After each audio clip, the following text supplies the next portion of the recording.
Espero que o encontro seja agradável, né? Bom, já está sendo uma coisa mais familiar, né? Agradeço a presença de todos os participantes e convidados. E para iniciar esse webinar, convido os coordenadores do Cisnano a falar um pouco, né? O professor Coit, em primeiro lugar, e também, em seguida, a doutora Maria Vitória Bentley, pró-reitora adjunta da Universidade de São Paulo. Bom, qualquer um que quiser começar primeiro, né, a apresentação, né? Depois eu apresento o professor Henrique Thoma, devidamente, né? Tá? O professor Coit, se quiser começar, né? Passo a palavra. Ok. Eu estou aqui com o vídeo desligado porque a minha conexão não está muito boa. Okay? Boa noite a todos. Muito obrigado pela presença neste segundo webinar do Cisnano USP. Os webinars do Cisnano USP têm como finalidade divulgar o que tem a ciência e tecnologia, né, particularmente na área de nanotecnologia, né, e tentando fazer uma conexão entre a academia e a parte mais tecnológica de inovação junto às empresas, né? Então, nós esperamos que esses seminários, nessas palestras, eles realmente motivem vários de vocês a desenvolverem, né, ou percorrerem, trilharem esse caminho, né, no sentido de gerar novos produtos baseados na nanotecnologia. Então, este é o segundo webinar deste ano, né? E nós temos o prazer de ter o professor Henrique Thoma, né, que ou é certamente, né, o químico mais importante do Brasil, e eu tive o prazer de conhecê-lo lá em 1984, acho que o Henrique não se lembra, né? Foi numa SBPC que nós tivemos em São Paulo, né? Inclusive, eu estava apresentando um pôster e eu fui visitado, né, pelo professor Thoma, né, naquela ocasião, e depois, né, eu acabei me juntando, né, ao grupo dele, e desde então, né, o Henrique tem sido o meu mestre, né, orientador, amigo e também conselheiro, né, em várias coisas que têm acontecido durante a minha jornada, né, e realmente é uma pessoa muito, muito especial, com uma visão diferenciada de ciência, né, tecnologia, sempre com um olhar mais para frente, né? Então, essas, eu diria, são as características importantes, né? E, além disso, é um pesquisador incansável, né? Um modelo que realmente eu tenho tentado seguir, né, para assim, durante a minha carreira, né? Eu gostaria de lembrar, né, como foi colocado pelo professor Thoma, mesmo nessa pandemia, ele acho que não deixou de ir um dia sequer ao Instituto, né, de Química, demonstrando a sua dedicação realmente e a sua energia, né, que ele coloca nessa atividade. E uma das coisas que outro aspecto muito importante, né, é a sua capacidade de comunicar as ideias, né? Ele é realmente um professor nato, né? E que eu realmente tenho me esforçado bastante para também tentar aprender, né, como fazer isso de uma maneira mais adequada. Bom, com essas palavras, né, eu gostaria de encerrar a minha parte, né? E, mais uma vez, agradecer ao Henrique, né, por ter aceito o convite e de estar participando nesse webinar do Cisnano USP. Então, gostaria de passar agora a palavra para a professora Maria Vitória Bentley. Obrigado. Coit, eu não localizei a professora Bentley. Perfeito. Tenho a impressão que ela não entrou no seminário ainda. Perfeito.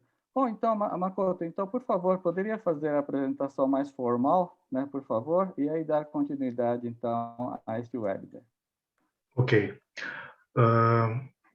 Eu tenho a honra de apresentar o doutor, professor e pesquisador Henrique Reis de Toma.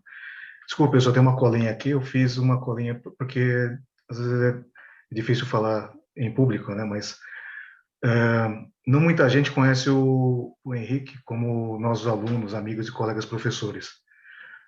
Com certeza, um humanista acima de tudo. Tem uma sensibilidade de um artístico, quem não conhece, né? Ele toca violão, gosta de cantar, se interessa e conhece muito de história da arte, possui uma alegria e um vigor muito grande, contagia de fato, né? Tudo se expressa no seu amor à ciência e a sua preocupação em informar as pessoas. Vocação esta que entrou em ressonância desde a época inicial de sua carreira, em 1968, quando deu aula no Colégio de Estado, né, Escola Estadual Professor Américo de Moura, antigo CEPAM. É isso, né, Henrique? CEPAM, né? Com uma vida intensa dessa, não é à toa que foi coroado com várias premiações importantes, que se vê no seu currículo, né? 2 comendas de 2 presidentes distintos, prêmios como o TWSA, Chemistry Prize, da Academia de Ciências do Mundo em Desenvolvimento. Eu não sei explicar direito, mas acho que é uma espécie de prêmio Nobel do Terceiro Mundo, órgão composto por mais de 150 países. Foi orientado por 2 pesquisadores internacionais, um foi o Malin, né? E o outro foi um prêmio Nobel de Química em 1983, que é o Dr. Henry Taube, que aparece na foto quando o Henrique for mostrar, né? Além de receber em 2017 o primeiro lugar do prêmio Jabuti na categoria Engenharias e Tecnologias, né? No livro intitulado Nanotecnologia Experimental. Bom, são inúmeros feitos, recebeu 25 prêmios entre internacionais e nacionais, Fritz Feigl, Guggenheim Fellow, TWS Chemistry Prize, Jabuti, a Comenda Gran Cruz da Ordem Nacional do Mérito Científico, entre outras. Tudo isso fica registrado no CV Lattes, né, Henrique? Tá? CNPq. Às vezes me perguntam, ou muitas vezes me perguntam, né, qual a sua influência no Brasil. O Coit já falou um pouco, né, na história do Instituto de Química, no legado que vai deixar, nos doutores e mestres que formou, alunos da graduação, né, e não gosto de rotular, mas já o fazendo, né, acho que sua história de vida mostra que é um dos químicos mais completos, como o Coit falou, né, influentes, experientes e proeminentes do país. Como todos com defeitos, mas as qualidades superam isso. Como propaga o bem, colhe os seus frutos do bem. Desculpe-me pela longa apresentação e pela formalidade, mas não perderia a oportunidade de homenageá-lo. Fui seu aluno na graduação e seu orientado na pós-graduação. Então, tive o prazer de ser orientado por ele, né? Acho que com isso posso passar a palavra ao professor Henrique, né, desejando-lhe uma boa apresentação. Bom, Henrique, pode começar. Opa, legal. Obrigado, Coit. Obrigado, Makoto. Obrigado, pessoal, pela atenção. Espero que estejam me ouvindo. Tudo bem? Eu vou, então... É um prazer estar aqui com vocês, aqui no Cisnano. E como todo bom velhinho, eu tenho que falar um pouquinho da origem, da história, e, enfim, muitos já conhecem, mas é minha primeira vez no Cisnano, no webinar, então deixa eu fazer a coisa desde o início. Bem? Então, compartilhando a tela.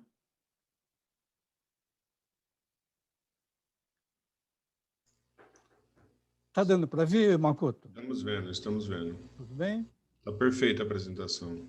Ok. Então, deixa eu limpar minha tela. Aqui. Opa, deixa eu voltar um pouquinho. Bom, essa foto inicial é uma foto histórica para mim.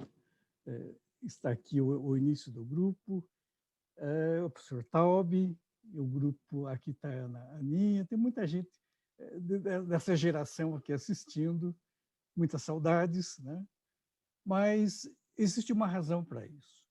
É mais para explicar a origem, né? Nós começamos fazendo química inorgânica, reatividade, cinética, mecanismos. Isso foi até fim dos anos 80, mais ou menos. Né? E aprendemos muito com o mestre Taube, ensinou bastante coisa, e é o fundador do nosso grupo, que já completa 50 anos. Por isso que eu tenho que falar um pouquinho dele. Não posso esquecer todo esse tempo. Né? Então, feito essa introdução, eu passo para 2002, como estamos falando de nanotecnologia, em 2002 recebemos um convite junto com o professor Nicola e o professor da Universidade de Pernambuco, para fazer uma visita na Alemanha, por causa de um alerta que o Vicentinho, que era enfim, alguém mais ligado ao Lula, que andou dizendo que lá na Europa está acontecendo uma coisa estranha chamada nanotecnologia e que o Brasil devia dar uma olhada nisso. Ele era um sindicalista, mas ele não foi conosco. Então ficou só essa geração. Nós três fomos para a Alemanha e fomos visitar os centros de nano, os eventos de nano. E a primeira vez que eu via falar em nano foi uma coisa muito, muito empolgante, foi muito marcante para mim. E logo no ano seguinte teve o edital do CNPq para a formação de redes. E eu certamente participei disso. Entrei no workshop, fizemos um workshop para estruturar a rede USP Nano, com o professor Nunes de Oliveira, e a gente tinha muita esperança de formar uma rede Nano USP, de fato foi formada. Né? Uma rede, era muito legal ver todos os campos juntos, discutindo ideias de uma coisa nova, que era nanotecnologia, e a imagem que marcou foi essa daqui, que a nanociências era vista como uma ferramenta para unificar, para juntar todas as áreas do conhecimento. Isso é muito bonito. Uma maneira de trazer todo o pessoal de áreas correlatas por uma coisa em comum. Fizemos a rede Nano USP. A USP não ganhou o edital, mas eu participei a parte também de uma outra rede, nós ganhamos, só que duas redes ganharam. A nossa é de Pernambuco. Como eu estava ligado para a rede Nano USP, eu cedi a rede para o pessoal de Pernambuco e entrei como vice no Rename, a primeira rede de nanotecnologia. Foi um evento muito interessante e eu acho que valeu a pena. Mas a rede Nano USP não parou, ela continuou, nós fizemos independente do MCT e acabamos organizando vários workshops importantes com a coordenação do Ronaldo Marchesi, uma coisa que eu acho maravilhoso, eu nunca vi isso até hoje no Brasil. A universidade organizando eventos de grande porte, aqui foram eventos lá na Imigrantes, centro de exposição enorme, né? E, deixa eu só desligar isso aqui, isso. Inteirinho patrocinado pelo setor público, setor privado, desculpe. Então, a USP não gastou um tostão e o Marchesi tinha uma estratégia interessante. Nós íamos visitar quase todas as indústrias ligadas ao nano, ele conseguia financiamento deles, e em troca eu tinha que dar minha palestra. Então, eu dei uma centena de palestras, com isso eu conheci quase todas as empresas de alta tecnologia aqui em São Paulo. Foi muito, muito legal. E foi uma coisa tão forte que essa Expo Nano se repetiu durante vários anos, até 78, quando estava com uma dimensão muito grande. E o MCT se sentiu na obrigação de encampar o evento para torná-lo nacional. E foi o suicídio. Assim que o MCT tomou conta do evento, matou o evento e deixou de existir. Foi o último evento. E nesse evento, em 2008, houve mudanças de reitoria também. O Nunes deixou de liderar as iniciativas na rede Nano, as unidades começaram a ter iniciativas próprias, e nós vimos o desaparecimento de uma iniciativa que, para mim, foi uma das coisas mais bonitas que eu já assisti, porque era o setor público e a universidade trabalhando em conjunto de uma maneira muito bonita. Né? mais de 4.000 participantes, foi uma coisa muito bonita mesmo. Eu conheci muitos amigos que até hoje estão aqui, o Caritá, né? Pessoas que realmente foram importantes nesse processo. Mas é uma pena que não continuou. Nós poderíamos ter a primeira rede nacional e ter tomado toda a dianteira na nanotecnologia. Em 2008 morreu, em parte, eu não sei o que aconteceu, que o MCT realmente acabou com isso, talvez porque nós estávamos competindo com as outras redes, não sei, mas morreu, foi uma pena. E nunca mais aconteceu algo parecido. O evento Universidade e Setor Público trabalhando junto. Mas foi muito, muito legal esse tempo. Então, foi essa história. O que sobrou disso é que, com essa visita que eu fiz para a Alemanha, o Nunes me encorajou a publicar um livrinho do mundo nanométrico, a Pró-Reitoria pagou esse livro, foi um best-seller, vendeu muito, muito, traduzido em outros idiomas, e era o livrinho que os empresários liam para saber o que era nanotecnologia. Foi uma estratégia certa, né? Conseguimos muitos simpatizantes. Esse livrinho foi marcante, realmente, nessa parte de divulgação. Foi muito importante para mim. Mas, nessa época, em 2008, eu estava frequentando a Foresight, o instituto que era dirigido pelo Eric Drexler, onde eu conheci, e eu me encantei com a palavra nanotecnologia molecular, que era a coisa que ele mais gostava, o Drexler. Ele sonhava com uma máquina de criação que seria capaz de montar tudo que existe em escala nanométrica. Era um sonho, ele fez uma tese sobre isso. E aqui ele estava nos visitando em 2008. Foi fantástico. Mas, logo em 2008, 2009, ele foi massacrado pelos grandes da nanotecnologia, achando que isso era baboseira, que isso não tinha sentido, que o homem não ia fazer máquina de criação coisa nenhuma, que isso não tinha futuro. Ele ficou muito triste, mas eu não fiquei, né? Ficou essa dúvida. Será que não dá para fazer uma máquina de criação? Muita gente achou que isso é imitar Deus, é uma coisa muito séria, né? Fazer uma máquina que sintetiza tudo, até a própria vida. Então, ele foi muito atacado. Mas ele não soube se defender, porque a vida nos mostra o caminho. A vida surgiu da química, uma química organizada, uma química que ultrapassa a escala molecular e que adquire uma inteligência capaz de montar máquinas e se replicar e se reproduzir. Isso é vida. É uma evolução química. Mas a vida não vai surgir de uma matéria que não tenha organização, que não tenha sido planejado para realmente atuar como uma máquina no estilo Drexler. Então, eu sempre defendi a ideia dele, apesar de achar que isso seria uma coisa muito difícil. Mas tudo que eu faço de nanomolecular, supramolecular, está atrelado a essa ideia de fazer uma máquina que se aproxima da natureza. Então, nos últimos blasts que eu tenho feito, eu sempre tenho usado esse link, usar a natureza como ponto mais alto possível que a ciência tem que buscar atingir. Não é que a gente vai fazer vida, não.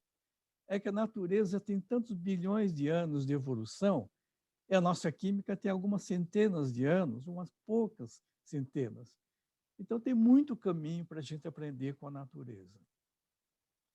Então, quando a gente olha para uma máquina, isso é que o Drexler devia ter dito. A gente olha para uma célula, aqui nós temos máquinas montadoras naturais. Todo o nosso organismo, toda a vida é baseada em máquinas de montagem. E alguém fez, Deus, sei lá quem fez. Mas existe. E essas máquinas são perfeitas. Elas montam todo o código genético através do reconhecimento molecular.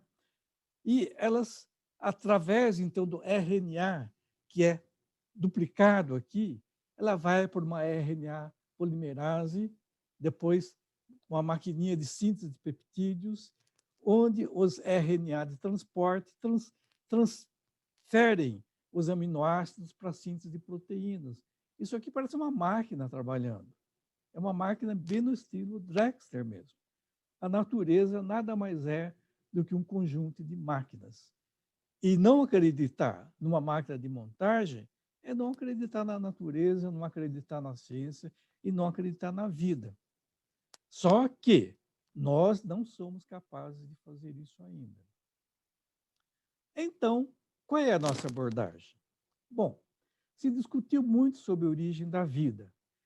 Os experimentos de Urey mostram que colocando os ingredientes num balão, colocando raios ultravioleta, descargas elétricas e tudo mais, se gera, então, moléculas como aminoácidos, algumas unidades mais simples, que fazem parte dos sistemas biológicos. E muita gente acha, então a vida surgiu assim. Você pega os ingredientes, põe no caldeirão, espera que no momento vai aparecer vida. Essa é a ideia que deu até o prêmio Nobel ao Urey e o Brad Miller. Mas, na realidade, a coisa não é assim. Se nós colocarmos todos os aminoácidos, todos os componentes biológicos num caldeirão, não vai aparecer nada semelhante à vida. Por quê?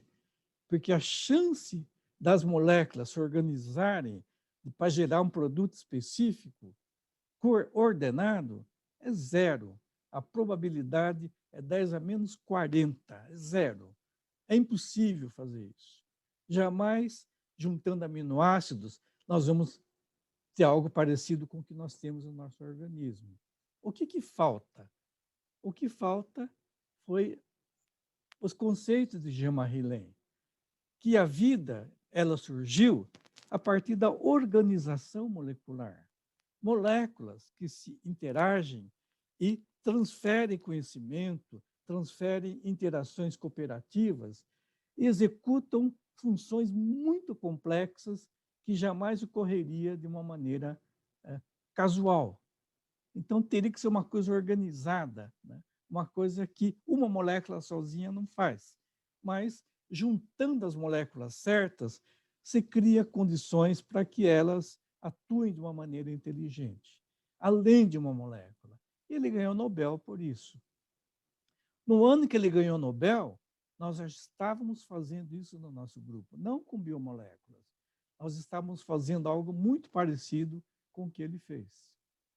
Mas o que eu aprendi com esse tempo todo, analisando a química e a vida, colocando química supramolecular como um paradigma para a vida, é que a química supramolecular começa com o reconhecimento molecular, moléculas que reconhecem outras, sinalizam e se comunicam, controlam as transformações do espaço, tempo e energia, se automontam, se auto-organizam, elas transportam, armazenam informações, convertem energia de uma maneira eficiente e se multiplicam, se amplificam.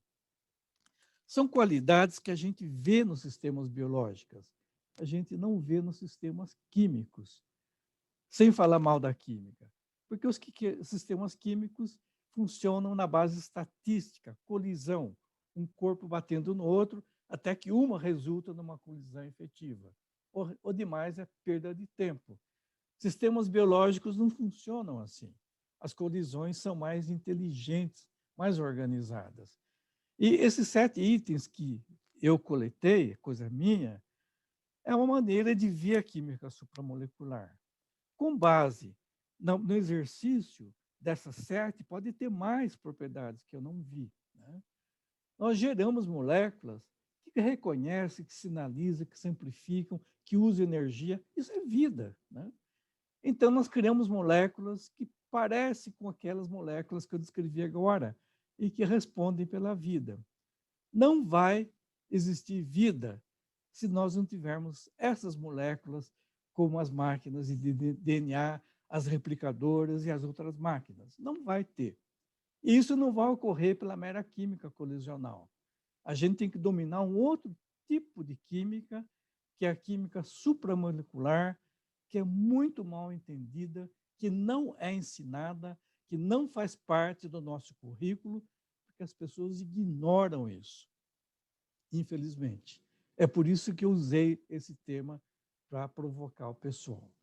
O Jean-Marie Lehn fez um trabalho belíssimo de reconhecimento molecular, gerando estruturas que reconhecem outras, cavidades, moléculas, template, onde você coloca o molde, ela se estrutura. São exemplos típicos de reconhecimento molecular que os sistemas biológicos têm aos milhões. Tudo que acontece nos sistemas biológicos tem esse padrão de reconhecimento. Se não fosse assim, as enzimas seriam inviáveis. As enzimas sabem qual substrato transformar, qual reagente deve entrar, qual reagente deve sair. Tudo isso funciona com reconhecimento molecular.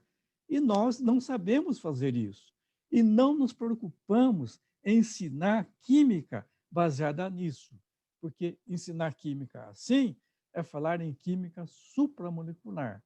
É começar com o velho Jean-Marie Lehn. Se a gente pensar até no nosso pensamento, no nosso cérebro, isso é puro reconhecimento molecular. Um sistema baseado em neurotransmissores, que são moléculas simples, que são captadas nos terminais sinápticos, e um desses neurotransmissores ativa o outro receptor, e assim se propagam os impulsos nervosos que vão através dos canais de sódio e potássio dentro dos axônios. É assim que a gente pensa, né? Mas tudo isso funciona com reconhecimento molecular, com neurotransmissores. E se a gente faz um paralelismo entre reconhecimento molecular, cérebro, neurotransmissores e a nossa eletrônica, será que tem algo em comum? Tem tudo em comum. A nossa eletrônica é baseada em portas lógicas, do tipo NOT, AND, OR, NOT OR, etc., que trabalha com sistemas 01, 01. Oi? Sabe onde está meu chinelo? Desculpe. Desculpe. Makoto, posso continuar? Alô? Pode continuar, professor. Pode continuar. Tudo bem? Tudo bem? Então, o nosso cérebro é baseado em... A nossa eletrônica hoje é baseada em portas lógicas. Tem circuitos onde, jogando com a eletrônica, ou passa corrente ou bloqueia a corrente, é isso. Ou passa de uma vez, ou passa às vezes não passa, etc. Se criam chamadas portas lógicas. Isso é a nossa eletrônica. E alguém pergunta, mas será que as moléculas fazem isso? Tranquilamente.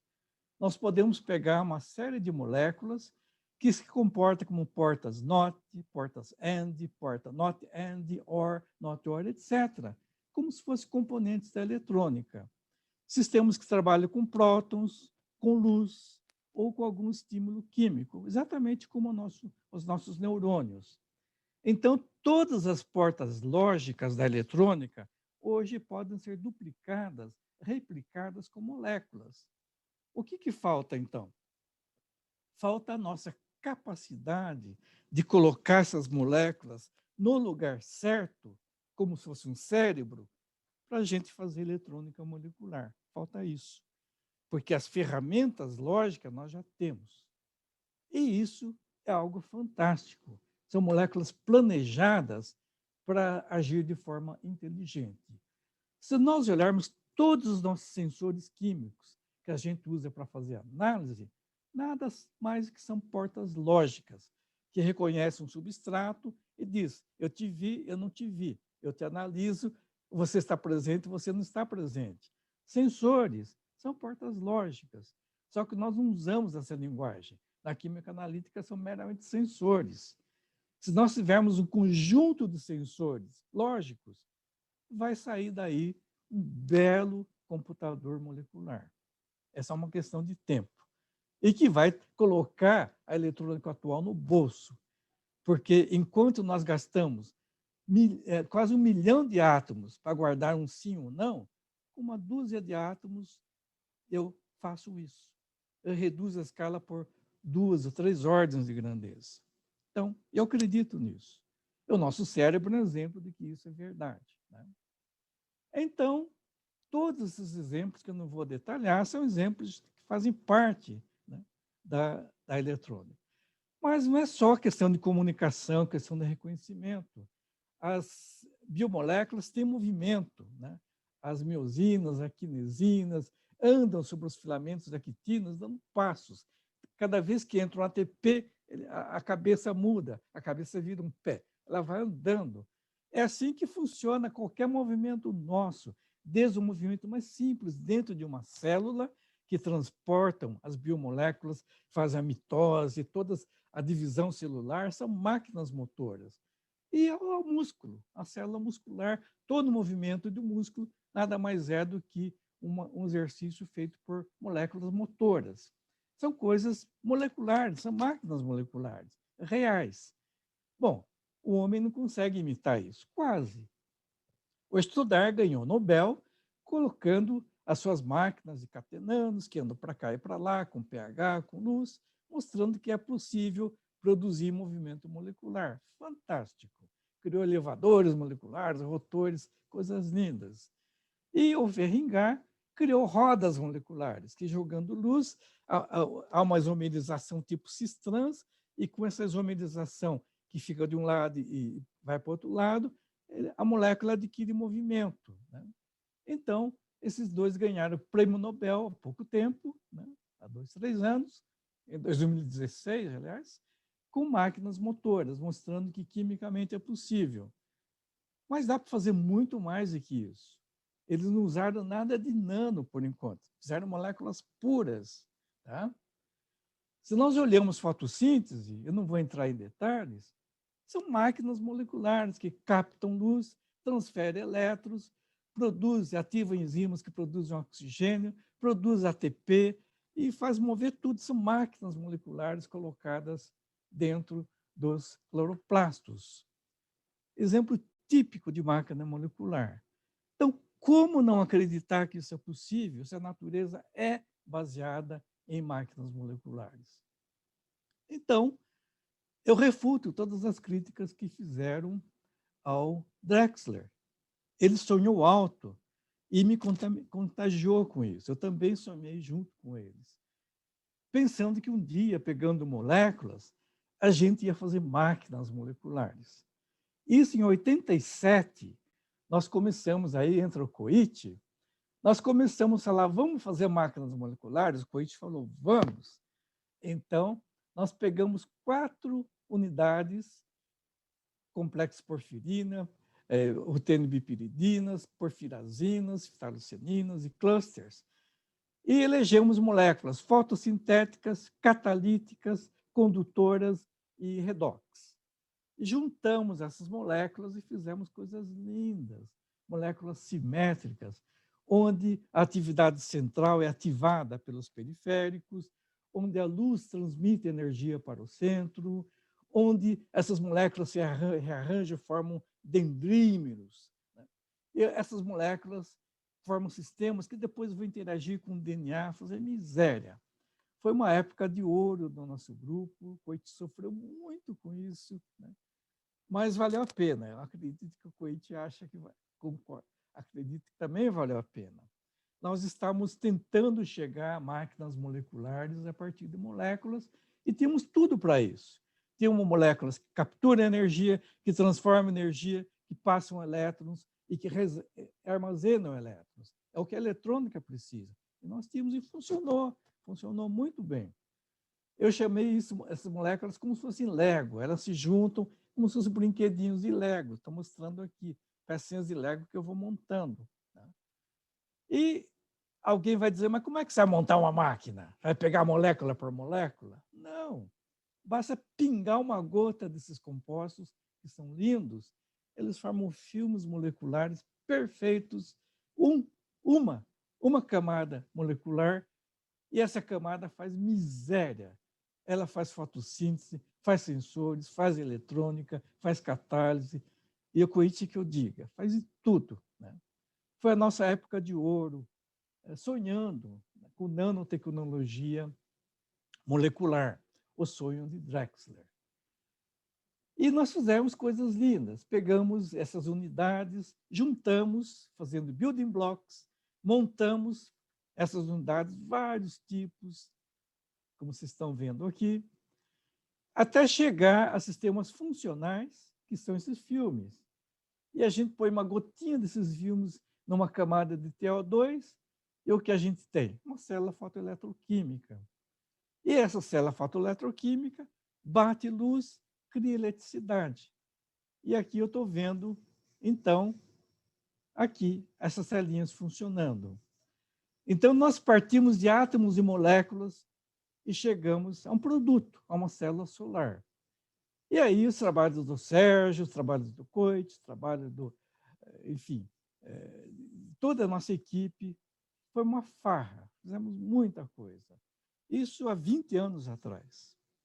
Aí, no início desse milênio, ano 2000, veio a tal da nanotecnologia. E o pessoal começou a falar em nanopartícula. Né? E a gente falou, bom, a gente não pode ficar fora disso. Mas o que tem nanopartícula de especial? Bom, tem dois tipos de ciência de nanopartícula. Aquelas que pegam a nanopartícula, obtêm a nanopartícula e usam a nanopartícula. Ponto. É a nanopartícula pura. Existe um outro tipo de ciência, que é o que eu gosto, que pega a nanopartícula e enfeita com moléculas. Gruda um monte de moléculas para dar um toque molecular à nanopartícula. Quando eu faço isso, as moléculas começam a conversar entre si. E essa minha nanopartícula se torna supramolecular. As coisas que eu grudo na nanopartícula dão uma inteligência à nanopartícula. E a nanopartícula começa a fazer coisas que sem as moléculas ela não faria nunca. Então, não deu para fugir dessa área. Nós partimos para a nanotecnologia supramolecular, que é uma extensão da molecular. Só que agora eu estou usando nanopartículas como protagonista, não só moléculas. Nanopartículas e moléculas combinadas. É esse o tema desse blá de hoje. Nanotecnologia supramolecular planejada com moléculas. Então, como é que eu faço isso? Eu pego um núcleo, que todo mundo faz, núcleo de nanopartícula, prata, ouro, qualquer coisa, e eu enfeito com moléculas. Que tipo de moléculas? Moléculas que vão transportar drogas, anticorpos, fluorescentes, complexantes, enzimas, nanotubo, DNA, apitâmeros, e o que eu quiser colocar aqui dentro. Então, quando eu faço isso, a minha nanopartícula já não é simplesmente uma nanopartícula, é uma unidade inteligente que foi programada para uma dada função. Então, eu me achei, o Coit também se achou por trás disso. A gente não podia fugir disso. Mas vocês não encontram esse enfoque, não. Tá? Porque, para entrar nesse enfoque, aqueles que viveram a química supramolecular acharam natural migrar para isso. Mas, para quem não passou para a química supramolecular, não faz sentido toda essa coisa que a gente está fazendo aqui. Chamam de moléculas decoradas, nanopartículas decoradas. Não tem nada decoradas. São nanopartículas planejadas, onde a gente escolhe o núcleo. A gente usa nanopartículas de ouro, plasmônica, por exemplo, de prata, ou contundotes, ou nanopartículas superparamagnéticas, que dão o toque especial do núcleo. Depois a gente coloca estabilizantes para o núcleo aguentar o meio em que ele vai trabalhar, ou enganar biomoléculas, que são antiopsoninas, senão a biomolécula vai lá e acaba com a nanopartícula. A gente tem que colocar os binders, que a gente vai colocar em função daquilo que eu quero grudar. E depois eu coloco drogas, anticorpos e tudo quanto é coisa que eu quiser. Com isso, eu desenvolvo sensores, eu desenvolvo biosistemas para drug delivery, biosensores, biomarcadores, que eu vou falar um pouquinho. Eu posso colocar enzimas. Vocês vão dizer, mas truco do que eu vou colocar uma enzima na nanopartícula? Gente, isso é uma coisa espetacular. A enzima, que é uma coisa toda frágil, toda, enfim, perecível, quando eu coloco numa nanopartícula, ela se torna robusta, ela se torna resistente, ela se torna eficiente. É uma coisa incrível, que a biotecnologia está descobrindo agora. E a nanohidrometalurgia, eu posso desenhar partículas que capturam metais e processam metais de uma maneira limpa, verde, clean, longe das tecnologias atuais, coisa que ainda a humanidade não descobriu. Nós somos os únicos no mundo fazendo essa tecnologia, porque ninguém acredita nela. Tá? Por isso que eu posso falar realmente de boca cheia. Ninguém acredita nela. Eu vou provar para vocês que é a tecnologia do futuro. E vão surgir mais outras tecnologias. Se vocês pegarem a vacina do Covid, nada mais é que uma nanopartícula que transporta RNA. É uma nanopartícula de lipídio. Né? Mas pode ser uma nanopartícula também de núcleo duro. Tem muitos grupos trabalhando nisso. O Covid, as vacinas, já são exemplos de aplicação de nanopartículas inteligentes. Isso já é real. Né? Então, não é nada de ficção. É sobre isso que eu quero falar hoje. Bom? Então, a escolha da nanopartícula é à vontade. Eu gosto muito das plasmônicas, porque são coloridas, os quantum dots, porque brilham, emitem luz e são fantásticas, e as superparamagnéticas, que com o ímã eu transporto para onde eu quero. Então, com isso, eu gero funcionalidade. Né? Mas quem vai dar a inteligência é o que está ao redor dela. As nanopartículas plasmônicas são coloridas, aqui vem a teoria do Me, porque a constante dielétrica fora, ela sofre, ela interage com o campo eletromagnético da luz, e existe uma condição única em que a constante dielétrica, quando é igual a 2 vezes a constante dielétrica do meio, do metal 2 vezes a do meio, o denominador se anula, porque a do metal é negativa, e a gente atinge o máximo, e aparece uma banda. Por isso que essas partículas têm o máximo de extinção e de absorção também. Espalhamento e absorção, a gente chama de extinção. Isso desde 1908 já se sabe, né, que as partículas têm esse efeito. Mas até agora era só uma curiosidade. E o próprio Michael Faraday já descobriu que isso era nanopartícula e fez um belíssimo trabalho. Isso vem desde a idade dos romanos, que usavam nanopartículas para fazer essas coisas lindas, como o copo de Licurgus, né? E que deixam os vitrais tão lindos até hoje, porque as nanopartículas são eternas, elas não desbotam, como acontece com os corantes orgânicos. Tudo isso já mostra que já existe, né? Mas ninguém sabia para que serve isso. Mas olha, o nosso Raman, há muito tempo atrás, mostrou que quando a luz bate no material e espalha, a luz espalhada leva um pouquinho da informação vibracional, só que é muito fraquinha, 10 a menos 8, 10 a menos 9.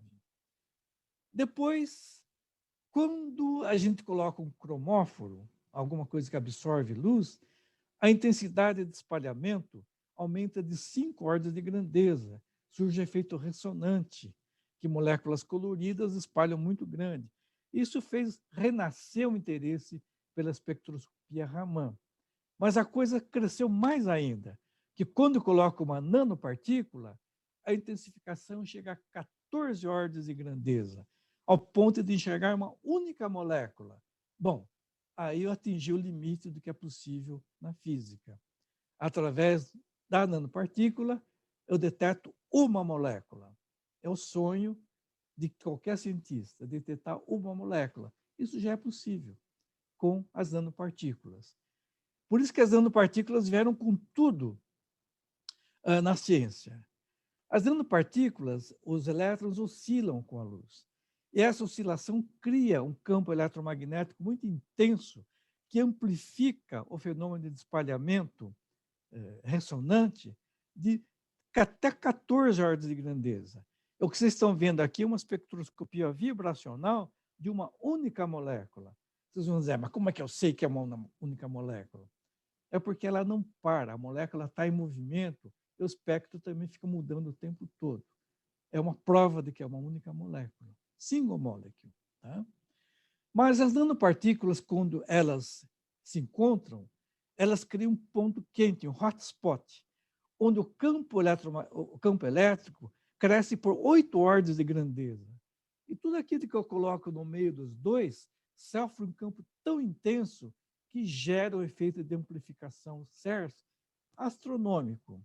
Para vocês terem uma ideia desse efeito, vejam aqui o que acontece quando eu pego duas uvas e coloco no micro-ondas.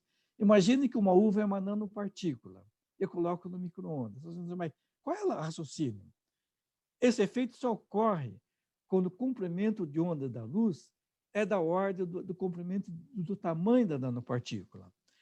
O micro-ondas, o comprimento de onda é de alguns centímetros, tamanho de um bago de uva. Então, bate a condição da ressonância. Veja o que acontece quando eu coloco uma uva dentro do micro-ondas. Vejam o que está acontecendo aqui, olha.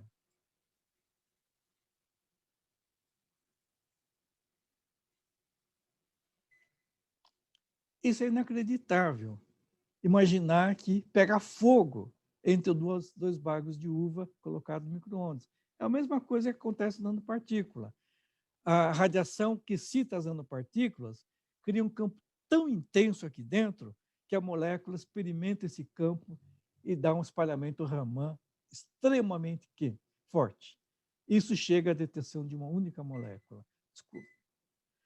Então, Lombard e Burke equacionaram isso e mostraram que essa intensificação ocorre só devido ao campo, ocorre sempre que tem uma transição eletrônica acoplada ao campo ou quando você tem uma ressonância dentro da molécula acoplada ao campo. Isso gera uma nova área de pesquisa, que é a espectroscopia de nanopartículas. E eu sigo isso pelo espectro Raman.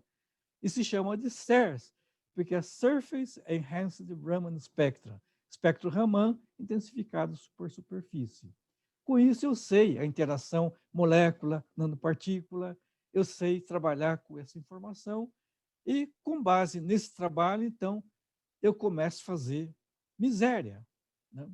Por exemplo, eu pego um complexo desse tipo que tem enxofre e ligo uma nanopartícula e um complexo com fenila que não liga a nanopartícula. Eu tiro o Raman convencional, dá esse espectro, eu coloco a nanopartícula, o espectro é muito parecido, mas é muito forte. A intensidade aumenta de milhares de vezes. Mas o espectro é parecido. Por quê? Porque na fenilterpiridina não há comunicação direta entre a molécula e o plasma e a partícula. Então, é um efeito só eletromagnético. Mas quando eu coloco o enxofre, que se liga ao ouro, ocorrem fenômenos eletrônicos. E o espectro Raman ressonante fica muito diferente do espectro SERS. A intensidade que era 1000 passa para 6000. E eu começo a enxergar picos novos relacionados com o átomo que se liga ao ouro. Aí vocês vão dizer, então eu consigo enxergar a camada que está ligada ao ouro? Exatamente isso. Eu consigo enxergar o que está ligado ao ouro. E para que eu faço isso? Se eu coloco um peptídeo, um RNA, uma proteína, um fármaco, eu sei que ele está ligado à minha nanopartícula. Então, isso abre perspectivas incríveis. Todos os complexos a gente faz, a gente liga a nanopartícula, estuda a interação da molécula com a nanopartícula. Para quê? Porque eu vou usar essa molécula para a célula solar. Eu preciso saber como é que ela está interagindo com a superfície, através do espectro Raman. Mas eu posso fazer analítica, eu posso pegar essas partículas, colocar metais e medir espectros Raman, espectros SERS, mudando a quantidade de metais, no caso o mercúrio. Então, com base nisso, eu tiro um espectro Raman, eu deteto 10-7, 10-8 molar de mercúrio, traços de mercúrio, quase no limite de detecção das melhores técnicas. Basta tirar um espectro, uma nanopartícula. Então, eu crio uma nova química analítica, uma coisa incrível.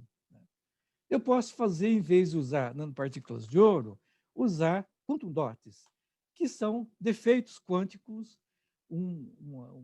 Você tem uma partícula onde os elétrons ficam confinados na partícula, como se elas estivessem presas numa caixa. Todo confinamento gera nível de energia, gera um ponto quântico. E esses quantum dots agem como se fosse um átomo isolado dentro de uma matriz.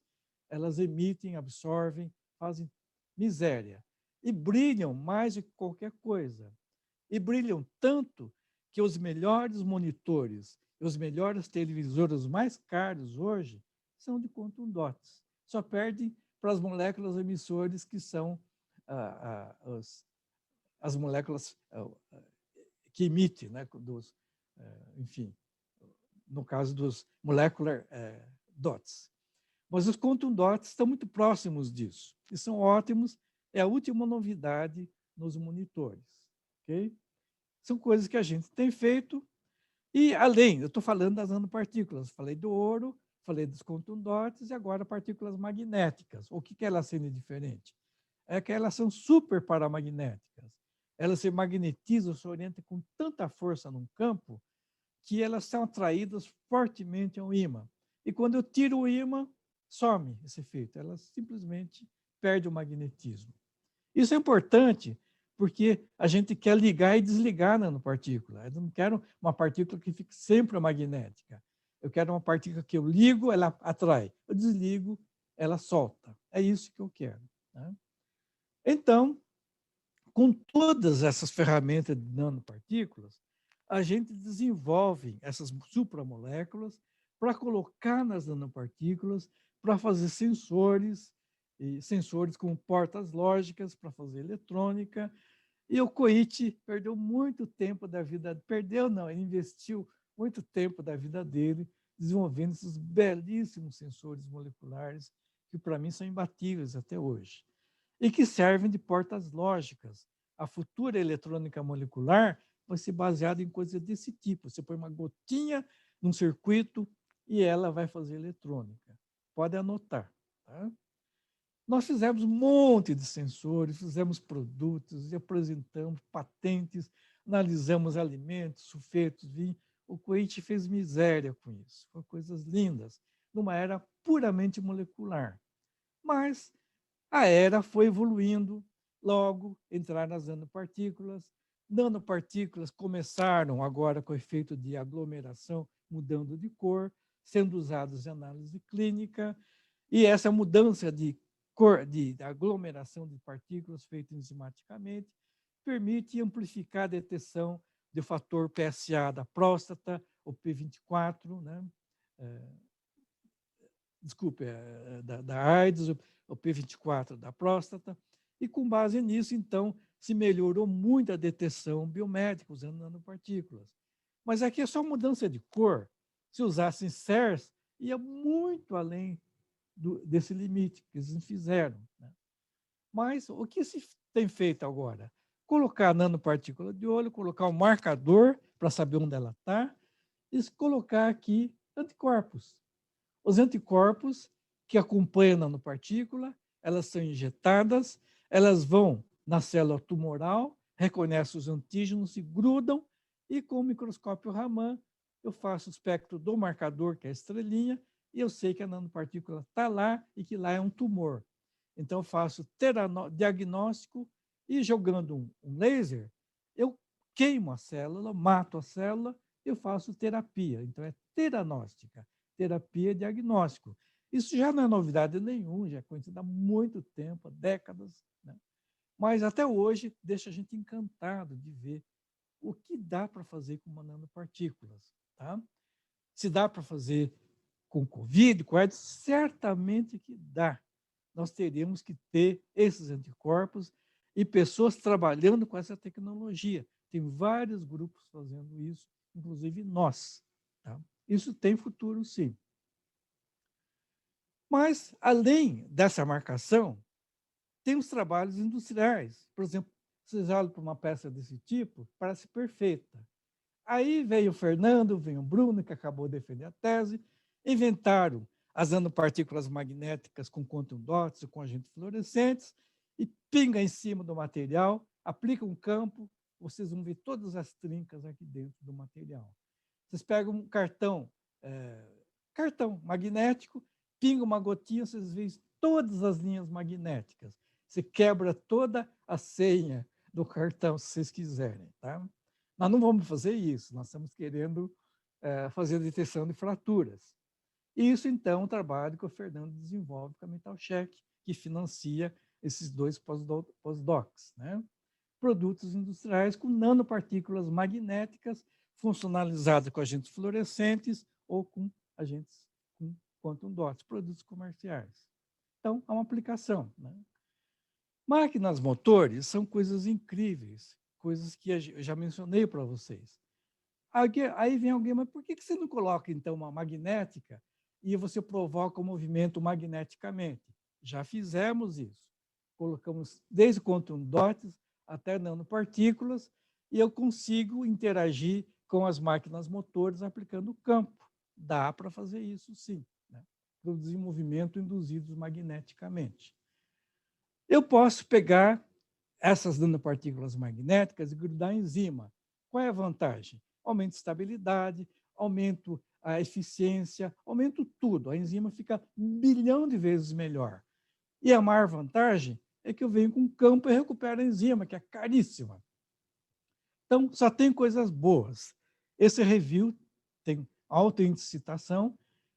Os personagens é Caterina e o Leandro, né, que tem trabalhado junto com a gente. E é uma linha magnífica que nós paramos porque a Caterina continua trabalhando.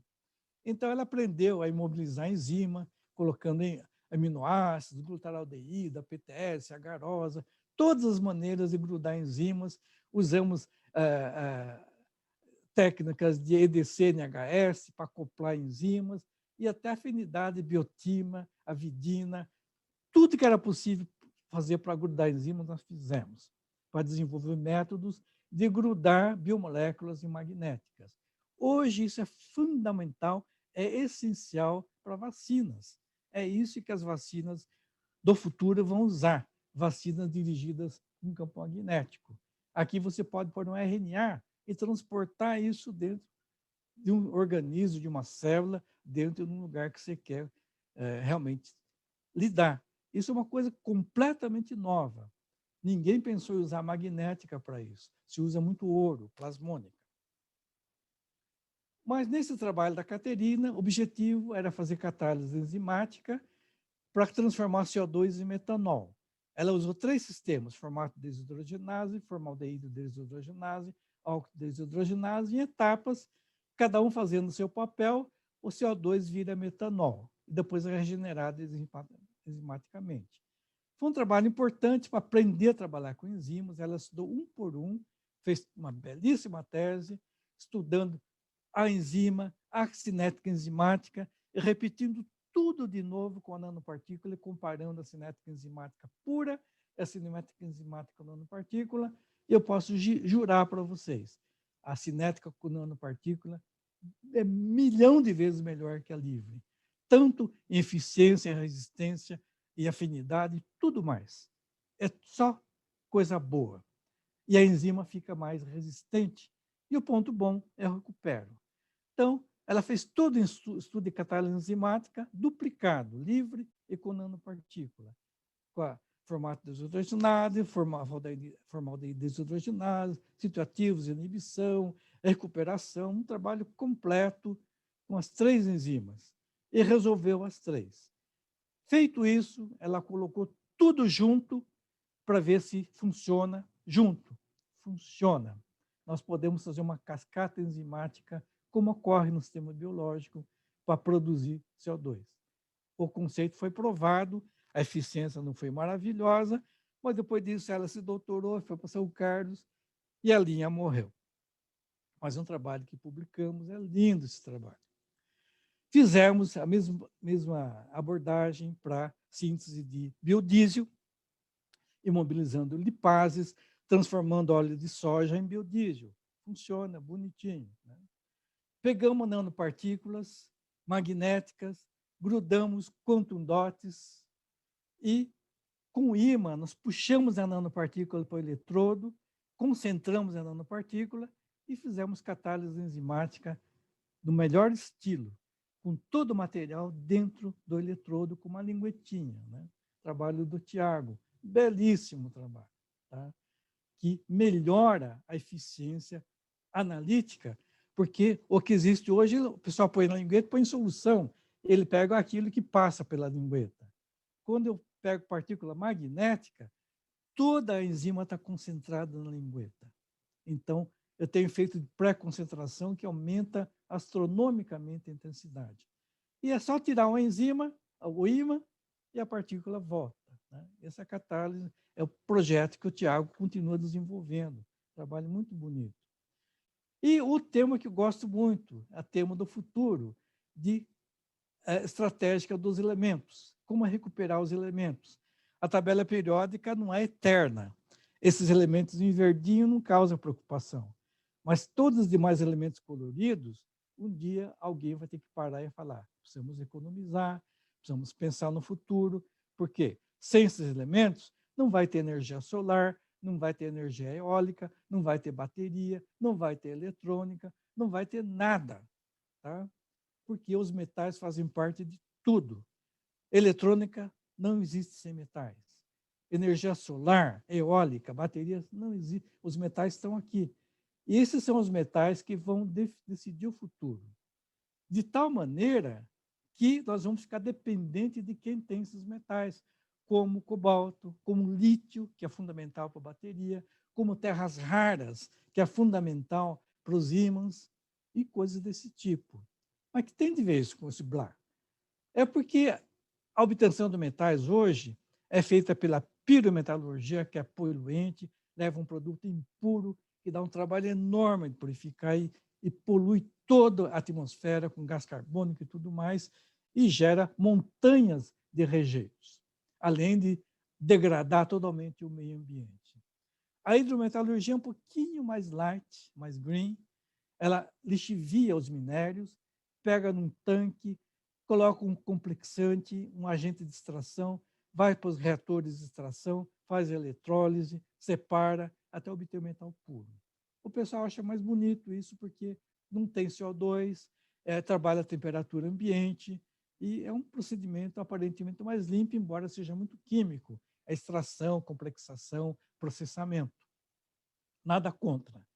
Então, a tendência hoje da área mineral é partir para a hidrometalurgia. No Chile já é dominante para obter cobre. Né? Mas ainda não está legal. Né? Por que não colocar nanomagnética? A nanomagnética pode complexar o cobre, eu puxo no eletrodo, faço a eletrólise. Aí eu faço, então, uma célula eletrolítica. Eu vou aplicar o ímã, as partículas vão para o eletrodo. Então, eu tenho as partículas magnéticas. O que eu tenho que fazer agora? Aplico uma voltagem, 2 volts, eu tenho cobre metálico. Final da história. Quando eu acabo de depositar o cobre, eu venho com o ímã, puxo do outro lado e começo um outro processo. Põe mais cobre, retiro, dados dentro. Então, nesse vídeo aqui, vocês não ouviram o som, a nanopartícula é complexada, né? Depois eu coloco os eletrodos, depois eu coloco o ímã, as partículas que já pegaram o metal vão para o ímã, aí eu faço as partículas magnéticas que vão para o eletrodo, e aplico potencial, então há uma eletrodeposição, 2 volts, eu tenho cobre metálico, final da história. Eu acabo de depositar o cobre, e finalmente eu tenho todo o cobre depositado e a nanopartícula livre. Essa é a hidrometalurgia do futuro. Tá? Coisa nossa, patente nossa, mas o mundo desconhece ainda. Tá? Desconhece a técnica. Porque na área mineral, a palavra nanotecnologia é um palavrão. As pessoas não sabem o que é nanotecnologia no setor mineral.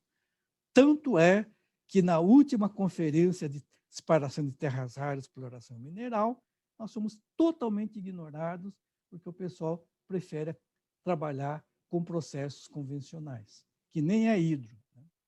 Que é uma pena. Esse é um projeto desenvolvido pelo Ulisses, que está totalmente automatizado. Nós colocamos a solução, a nanopartícula, liga o botão, ele pega a partícula, atrai no ímã, eletrolisa, solta e vai trocando continuamente, inteirinho automático. É um processo totalmente automatizado e que saiu nesse YouTube. Né? Foi um projeto que... Por que você sente um pouquinho de revolta minha? Porque a Vale do Rio Doce, a companhia Vale, que explora cobre, falou, não, nós não temos interesse nisso. Tá? Essa é a resposta que eu ouvi deles. E nós partimos dessa tecnologia para separar terras raras e usando a nanopartícula com DTPA, fizemos para toda a série de terras raras, calculamos todas as constantes, fizemos todo estudo de afinidade e observamos através do microscópio de eletrônico todos os íons ao redor de cada partícula, mostrando que ele está lá. E fizemos a separação, começando com 2 lantanídeos, lantânio e neodímio. E a ideia é essa: você põe lantânio complexa, separa. Depois muda o pH, ele solta. Só que na hora que ele complexa, ele já usou afinidade química. Estava 1 a 1, agora pegou mais neodímio, que ele tem afinidade maior. Se eu pego essa mistura e mexo com o pH, ele solta os dois. Ajusto novamente o pH, ele vai complexar agora nessa proporção. O neodímio ganha. Então, entra mais neodímio e pouco lantânio. No segundo ciclo, eu já tenho neodímio puro. Eu separo neodímio e lantânio de uma moleza. Tentem fazer isso na prática. Vocês vão precisar de uma coluna eletroiônica de 5 metros e vão morrer loucos para fazer isso, porque isso é uma porcaria. É muito difícil separar. Isso é o que se faz brincando com nanopartículas. Mas a Sabrina é muito mais ambiciosa, ela foi além. Ela pegou a monazita, que tem todas as 5 terras raras principais, repetiu o processo e fracionou um por um, separou 5 elementos de terras raras para provar o conceito. Então, mostrando que é possível fazer isso. Então, no futuro, gente, a gente já está ouvindo falar nesse termo urban mining. A extração mineral, especialmente minérios raros, não vai existir mais em Minas, como existe na eletrônica, né? Cobalto, lítio, etc., vai tudo para a eletrônica, terras raras também. Não vai ter mais minérios ricos. Nós vamos ter que fazer a extração mineral. A época dos materiais abundantes acabou, né? Os materiais vão ser obtidos de lixos eletrônicos. E vai ter milhões de aplicações, metais raros, como as próprias terras raras, e vai ser muito bom para o ambiente, que nós vamos preservar o meio ambiente e vamos investir, criar novos mercados de trabalho. Então, para vocês terem uma ideia, com 1 tonelada de celulares que a China recebe gratuitamente, muito feliz, se extrai $24 mil de prata, $13 mil de ouro, $3.500 de paládio e $500 de cobre, no momento, tá? Com aquele lixo eletrônico. E logo, logo, vamos extrair terras raras, que no Brasil não tem, infelizmente, importa da China. E em breve vamos ter que extrair cobalto e lítio, que nós também não temos por causa das baterias. Então, aí é a vez da nanotecnologia extrativa. Então, finalizando, gente, as nanopartículas magnéticas que a gente funcionaliza, elas são inteligentes, sim. Elas associam o comportamento do núcleo com as moléculas, um efeito supramolecular, sinergístico, age em conjunto. Com base nisso, eu aumento a sensibilidade, eu faço sensores, eu estabilizo enzimas, eu faço hidrometalurgia limpa e o mais bonito, eu faço biomedicina, que o Coit adora, né? A gente coloca moléculas, coloca os sistemas de delivery, coloca sistemas para fazer imaginamento, diagnóstica, terapia fotodinâmica, coisas lindas. E cada dia alguém coloca uma coisa diferente aqui dentro e se cria mais inteligência molecular. Então, é sobre isso que eu queria falar para vocês. A nanotecnologia, baseada só em partículas, é como uma química que a gente tem. Não vou chamar ela de burra, falando mal, mas são tecnologias que só dependem daquilo que está na mão. Quando você trabalha com moléculas, como sistemas biológicos, as moléculas atribuem inteligência às partículas. E aí você pode ter vacinas, você pode ter coisas incríveis trabalhando com moléculas. Esse é o campo da nanotecnologia supramolecular que eu quis compartilhar com vocês. Então, como referências, tem um trabalho básico que ainda é atual, porque a molecular e a nossa realidade ainda não é molecular, então esse livro é futurista, né? Esse é um livro didático, que eu falo sobre molecular e não molecular, dispositivos. Esse livrinho de nanoexperimental que ganhou o prêmio Jabuti, juntamente com Ulisses Eldelmarcio, foi fantástico, que é a parte prática desse livro. O Delmarcio escreveu, né, ajudei um pouquinho, o livro de nanotecnologia de divulgação, que foi um best-seller para a comunidade saber o que é nanotecnologia, de uma maneira inteligente. E para quem gosta da parte biotecnológica, tem esse livro do Altertum, que tem um capítulo só sobre isso, 100 páginas, só sobre a parte de biotecnologia, nanobiotecnologia com nanopartículas, tá bom?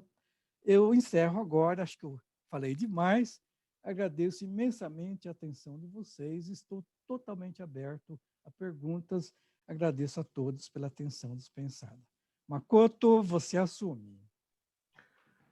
Muito obrigado, professor Toma. Se alguém quiser fazer perguntas, mas acho que antes, se o professor Coit quiser falar alguma coisa, eu passo as perguntas, né? E a ordem é talvez levantar a mão, né? E a gente vai passando o áudio para vocês falarem, tá?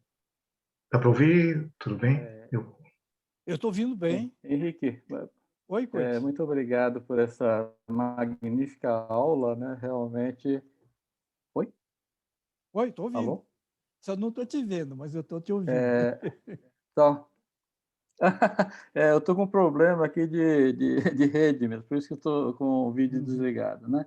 Mas obrigado pela magnífica aula, né? Sem dúvida nenhuma, tudo que foi feito valeu muito a pena, né? Nós estamos aí realmente, vamos dizer, colhendo, né? Mas nós estamos no futuro aquilo ainda, que foi construído. Nós estamos no futuro. Durante essa caminhada. E eu tenho certeza que todos ficaram, assim, entenderam o que eu quis dizer com a sua capacidade impressionante, realmente, de transmitir, né, as ideias, a sua didática, né? E eu tenho certeza que inspirou muita gente, né, que está nos assistindo, né? Obrigado, então, eu passaria para as perguntas. Obrigado, Henrique. Obrigado, Coit. Eduardo quer falar alguma coisa? Caritana? Sem dúvida. Tudo bem, professor? Saudades, né? Bons tempos. Estou maravilhado com... Bons tempos dos congressos. Eu sei. Professor, nós temos trabalhado dois tipos de... Uma, a questão das enzimas. Eu tenho um problema grande de separação de aproveitamento de enzima. Eu trabalho com uma chilanase para separar a xilose da arabinose numa partícula chamada psyllium. O povo usa o psyllium porque ela absorve aí 50, 100 vezes o volume dela em água e ela estufa dentro do estômago, ela é sacetogênica. Então, existe uma moda de fazer um monte de produtos dietéticos com o psyllium. É uma partícula, ela é um polissacarídeo não absorvível, só que o problema é que se você coloca ela, por exemplo, num shake, ela vira gel. Ela vira gel no shake, quando você põe água. Então, o que tem se feito é vamos dizer, uma hidrólise enzimática com a chilanase, separando uma parte dessa, até mexer com a reologia dela e ela poder ser oferecida. Eu tenho apanhado bastante para separar essa enzima e agora parece que encontrei aí essa moça aí que... A Caterina, pode levar. Ela é fera. Poxa. Ela é fera. Eu preciso do telefone dela aí, porque o meu cliente está desesperado. Ela é fera. Nossa, é uma fera. Pode passar para ela que ela resolve tudo. Não querendo abusar, eu sei que tem outras pessoas, se me der mais um minutinho, tem outro trabalho que nós estamos fazendo, que é colocar os nutracêuticos no cérebro das pessoas. Existe uma coisa chamada barreira hematoencefálica, Eu sei. bloqueia praticamente tudo, vírus, bactéria, fungo, medicamento. Não, e tem umas nanopartículas legais para isso. Porque Eu sei. Eu estou trabalhando com isso e eu fiquei muito interessado nessa questão do magnetismo. Por exemplo, o pessoal que tem demência senil já tem os vasos entupidos. Ele fica demente porque não chega sangue, não chega oxigênio nem glicose nos neurônios. E eu fiquei pensando como resolver o problema, porque resolver o caso do fulano que, vamos dizer, retardar o processo é mais fácil do que você mexer com fulano. Então, eu pensei em colocar uma nanopartícula superparamagnética, revestida com os elementos antioxidantes que a gente usa, né? Então, terpenos, alcaloides, uma série de... Vale enfim. a pena testar, sim. Vale a pena. Eu fiquei pensando isso. Tinha um professor chamado Gamarra, eu fiz um curso no Einstein, e ele fazia entrar magnetita no tumor, através de uma injeção, ele punha uma câmara magnética, né? Bem E ele legal. puxava para o tumor, que era supervascularizado, e depois colocava um infravermelho, porque a capacidade térmica do ferro assava o tumor. É teranóstica. Isso. Beleza, funciona. Isso. E eu, assim, partindo dessas duas ideias do que eu ouvi do senhor, queria saber o que o senhor acha e queria renovar o nosso... Já que o senhor vai todo dia trabalhar, eu também vou. Nós não acreditamos muito na fragilidade imunológica, né? Quem está trabalhando, quem tem coisas para fazer, tem uma vida curta e muitas missões, vai trabalhar, e é o meu caso, e acho que é o seu também. Eu também fui todo dia na fábrica. E eu queria ver se marco com o senhor, já que nós dois estamos trabalhando mesmo, e a gente conversa sobre essas duas situações. A chilanase para separar e a questão a barreira hematoencefálica, né? Viu, Carita? Tem um pessoal do Chile, eu tenho contato com eles. Eles estão trabalhando exatamente com isso. E uma das questões envolve, inclusive, aquela bainha, a mielina, Sim. que também pode estar envolvida nessa questão de demência ou problemas neuronais. E eles conseguem avançar, eles têm um grupo, um laboratório só dedicado a isso. Eu te passo o contato. Algo impressionante. Puxa vida! Que sorte que eu tive de vocês me convidarem. Olha, Deus só faz o negócio acontecer na hora certa. É impressionante o que eles estão fazendo. E conseguem ultrapassar a BBB. Conseguem fazer isso. É impressionante. Então, eu vou contatar consigo. Eu te passo o contato. Eles são incríveis. Muito obrigado. E obrigado, professor Coit, por me convidar. Senão, eu não teria essa luz. Muito obrigado. Legal, mais cara. uma vez, muito obrigado. A gente precisa se encontrar no outro workshop de novo, né? É verdade, a gente só se encontra em workshop. Bom, o convite para o senhor vir na fábrica já caducou. A fábrica começou com 1.200 metros, hoje tem 4.000 metros. Pelo amor de Deus. Hoje nós temos 42 funcionários, começamos com 2. Nossa e senhora. O senhor não nos visitou. Quem sabe um dia aí... Tá né? bom. Se o senhor quiser falar de toneladas de nanopartículas no mundo, a gente está colocando. México, olha, Espanha, França, Bolívia. Se você for entrar nesse caminho, entre em contato com o Fernando Menegatti e o Bruno. Eles têm algo a falar para você. Tá bem. Muito obrigado, viu, professor? Okay, muito obrigado, professor Coit. Muito obrigado a todos vocês. Maravilhosa palestra, esclarecedora. Obrigado. Muito obrigado. Obrigado. Obrigado, Eduardo. A Márcia levanta a mão. Quer falar, Márcia Fantini? Professora Márcia. Oi, Márcia. Márcia. Saudade. Oi, professor. Eu também. Eu acho que o vídeo não está ativado para a gente, só está ativada a voz. Então, eu fico muito feliz de ver o senhor, porque é sempre esse semblante aí. Saudades.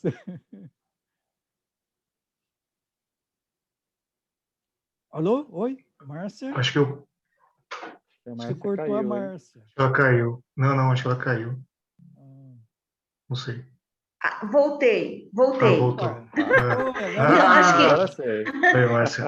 Acho que foi algum erro técnico aqui. Bom, professor, parece quando o senhor fala, assim, a minha sensação é que eu estou assistindo um filme de suspense, mas é aquele filme de suspense que não dá medo, sabe? É aquele que você quer saber o que vai acontecer no fim.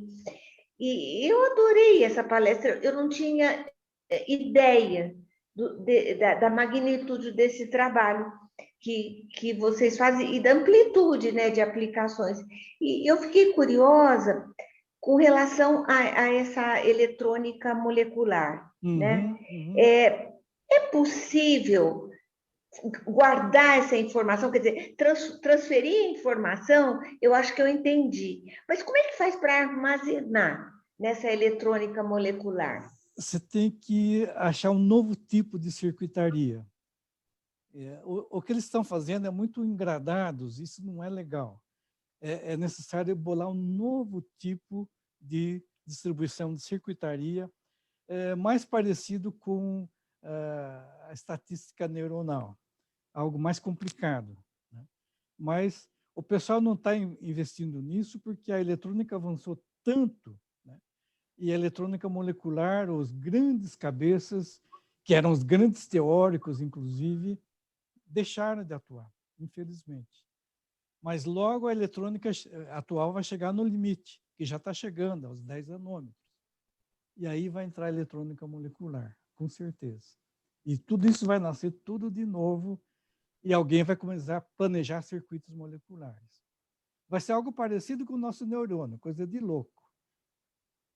Moléculas transportando de um lado para o outro, ativando, e um pouquinho de luz. Isso eu acho que eu até entendi, mas eu fiquei curiosa em saber como é que, uma vez que transportou a informação, como é que eu guardo essa informação, então, né? É como o nosso como é que eu cérebro. gravo essa informação? É como o nosso cérebro, é aquela maçaroca de coisas que está gravada. Né? E não está nada ainda definido, né? Isso. Como será? Vai ser muito parecido com o cérebro. É uma maçaroca. É uma loucura. A gente podia ter muitos mais anos de vida. Podia. Para a gente ver essas coisas maravilhosas, né? Podia, Márcia, podia. Sim. Então, muito obrigada, viu, professor? Obrigado você, Márcia. Que legal, que bom te ver. Estava com saudade. Tá bom. Tudo de bom. Obrigada pela resposta. Acho que o próximo é a professora Adilton. Vou ver se consigo habilitar o vídeo. Professora Adilton.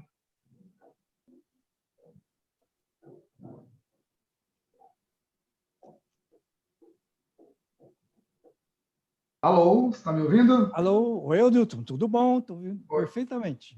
Então tá, professor Henrique. É um prazer enorme, como falou a Márcia. A gente fica maravilhado com a aula, como falou o professor Coito no início e o Makoto. Realmente é pena quem perdeu essa aula, né? Mas está gravado, eu quero cópia dessa aula urgente. Professor Henrique, meu maior interesse, teve algumas pessoas que não conseguiram entrar, começaram a mandar e-mail aqui para mim, Coito, e alguns alunos por causa do Zoom, mas depois eu passo para a gravação. O professor Coito já sabe dos nossos maiores interesses. Você falou de coisa interessante. Eu tivesse mais tempo, eu contaria um pouco de uma história rápida, mas eu quero fazer muito uma visita aí, quanto antes. Eu tinha que fazer o Coito, agora eu tenho duas, né? Eu quero muito conversar com o senhor, junto com o Coito. Nós aqui, eu sou aqui de Ribeirão Preto, mas em 2004, eu comecei com a proposta de usar as nanopartículas magnéticas funcionalizadas. Naquela época eu vi que estava muito longe ainda, tinha muita pouca coisa desenvolvida. Eu tinha uma ideia de aplicação. Eu sou da área de biomagnetismo, a minha formação aí de mestrado, doutorado, magnetobiologia, biomagnetismo, enfim. Essa é uma história que eu nunca contei muito quase para ninguém. Mas e aí eu comecei a pensar no magnetismo com ultrassom.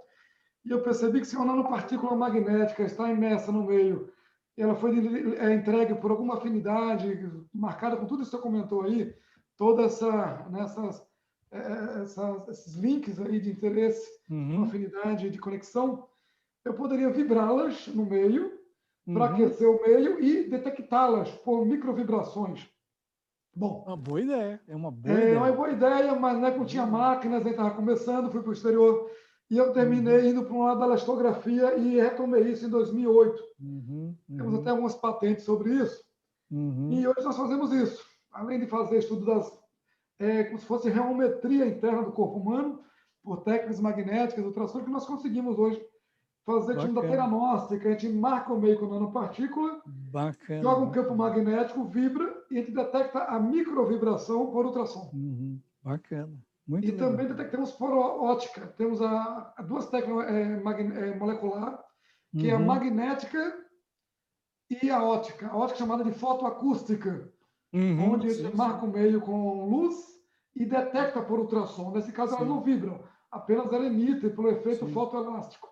Né? Bacana. Bacana. Fotoacústico. Muito legal. Bom, essa história eu conto com mais detalhe. O modo, depois dessa história rápida, nós temos um interesse muito grande na parte da teranóstica, porque a gente hoje consegue não só fazer a imagem, mas também fazer a terapia, como o senhor colocou, Que é por uma coisa hipertenia. fantástica. É uma coisa Por fantástica. hipertenia. Sim. Nós estamos acabando de desenvolver uma plataforma aqui no laboratório, que é para hipertermia mais avançada.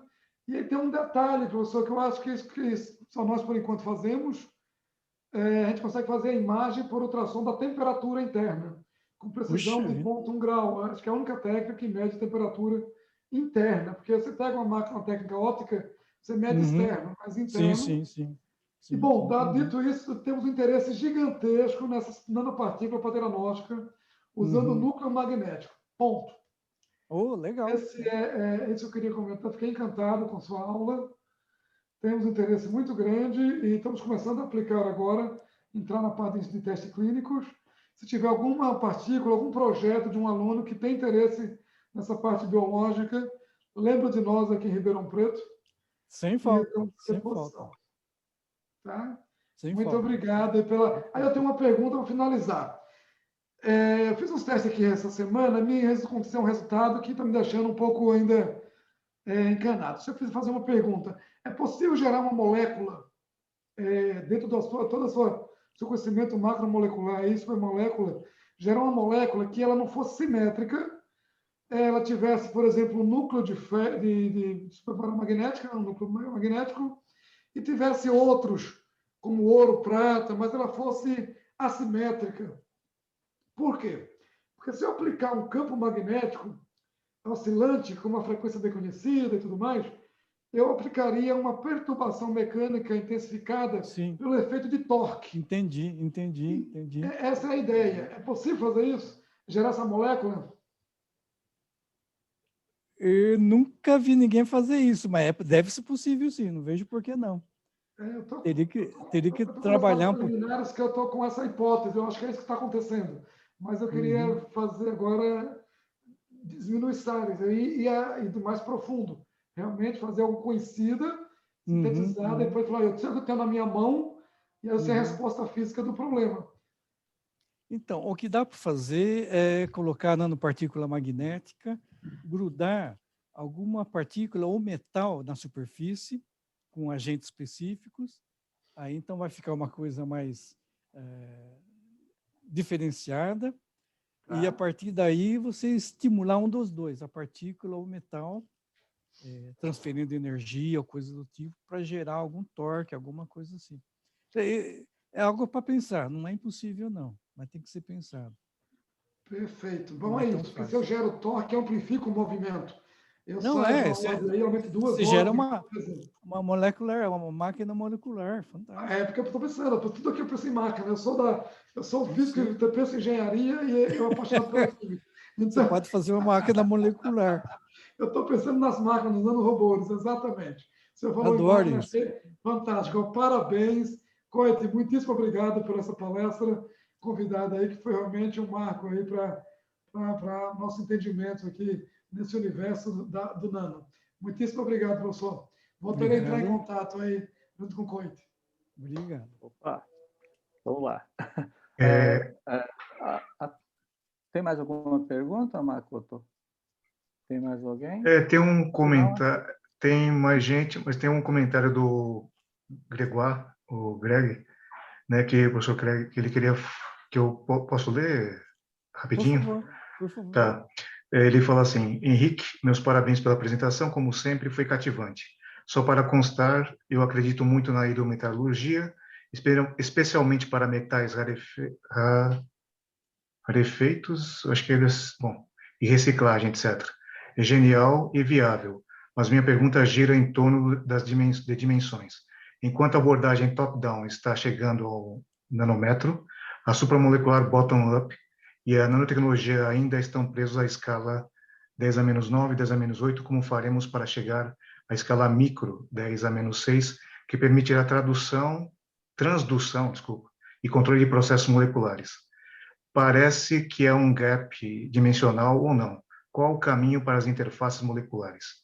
Conseguiremos algum dia controlar e ler sistemas do tipo single molecule ou single nanoparticle? Bom, é meio complexa a pergunta, né? Mas não sei se deu para entender. Eu entendi, sim. Tá Tem uma vantagem no bottom-up, é que as nanopartículas se aglomeram fácil, relativamente fácil. Então, crescer uma nanopartícula e deixar ela grandona é fácil. O contrário é difícil, né? Então, são coisas que dependem muito da metodologia. Agora, se é para uma coisa grosseira, que a dispersão não importa, é fácil. O que é difícil é obter partículas monodispersas de tamanho controlado. Aí é difícil. Aí é uma coisa muito complicada. Mas são coisas que estão caminhando. Eu acho que um dia essas coisas vão se encontrar, sim, sem dúvida. Mas, por enquanto, a escala nano tem vantagem, porque você gasta menos material e, para uma série de aplicações, você tem uma resolução, uma resposta muito melhor, é o caso de detecção de fratura, por exemplo. Essas coisas que o Fernando e o Bruno estão fazendo, é incrível. Ver as falhas, as fraturas em metais que você olha visualmente e fala, não tem nada. E está toda rachada. Né? Então, dá para ver com nanopartículas, sim. Isso é muito bacana. Tá? E obrigado pelos comentários, Greg. Foi muito legal. Eu sei que você gosta de supra e de nano também. Estamos no mesmo time.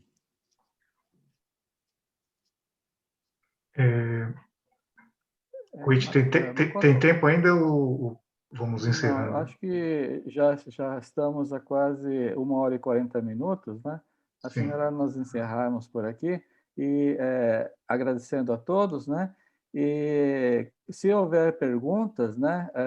O contato do professor Tom, acho que já é de conhecimento de todos, né? E eu tenho certeza que ele não vai se furtar a responder a todas as perguntas e questionamentos. Correto, correto. Obrigado, pessoal. Obrigado pelo carinho. E as velhas caras antigas, foi muito bom vê-los aqui. Foi muito bacana. Tá? E, nossa, Mitico, tudo bom. Obrigado, gente. Muito obrigado a todo mundo. Foi um prazer estar com vocês. Tá bom? Muito obrigado.